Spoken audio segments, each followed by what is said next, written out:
And in that book of Job, there are these two powerful things there said that I have to call out. And the first is, well, after the so-called friends of Job, are going on. You have had to have really sinned super bad for this to happen to you, and admit it.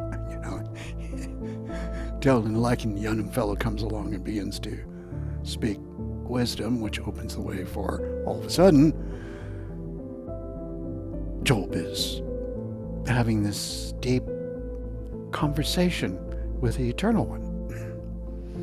And this whole intense, beautiful revelation. But in the middle of that revelation is the first thing. Because in the middle of that revelation, there is this stunning moment, period, in which the Eternal One launches into praise of Leviathan. You have to understand what Leviathan is. The destruction. Cessation.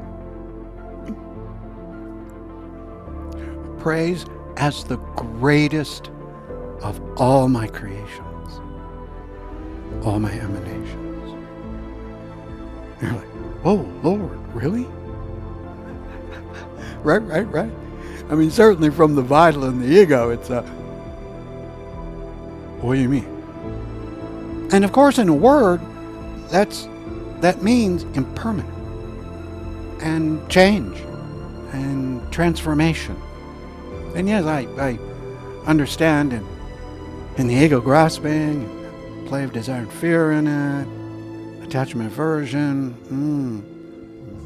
it can be terrifying. Yeah. Job also says a point of wisdom, though. That's really very interesting. He says, from my flesh I will see Allah. From my flesh I will see Elohim. God. It's very interesting. It's this calling out that even in this world, you may touch upon the ultimate reality.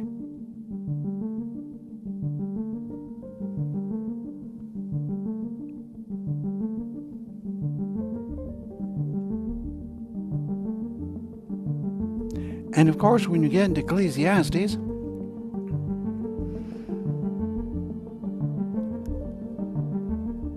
boy, does he talk about things in a constant continuum of change.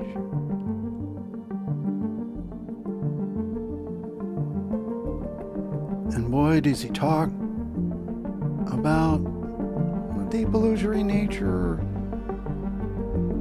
or empty nature of things.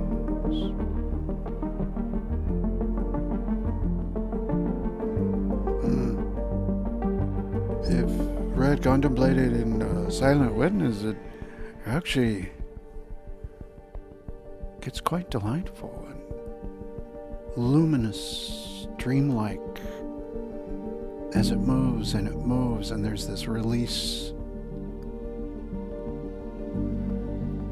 until he's summing it up at the end with that beautiful before golden bowl is broken and the silver cord is loosed, acquiring wisdom. And of course, in Kabbalah, where that's perched in the tree of life, Chokmah, definitely touching upon, glimpsing, tasting something of ultimate reality. But the most powerful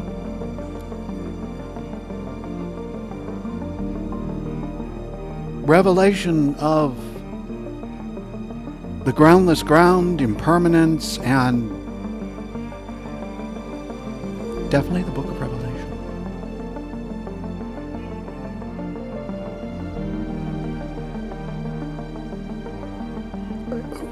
Within which progressively everything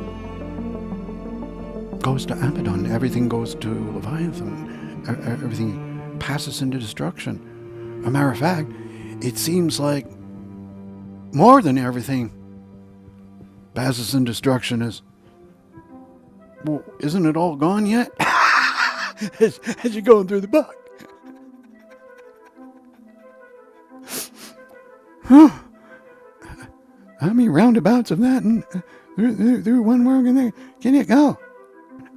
Well, yeah. Because towards the end of the book, it says, after first heavens and first earth have passed away, New Jerusalem coming out of heaven has a bride prepared for the groom. One has to be wondering about that heaven of all the... And if one does not get stuck on objectifying, conceptualizing the lovely,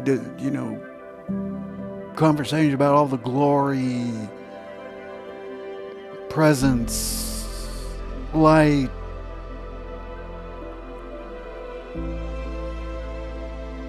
and joy, and but finds the core of what this reality that is coming is. It's in the curious teaching of, and therein there is no temple.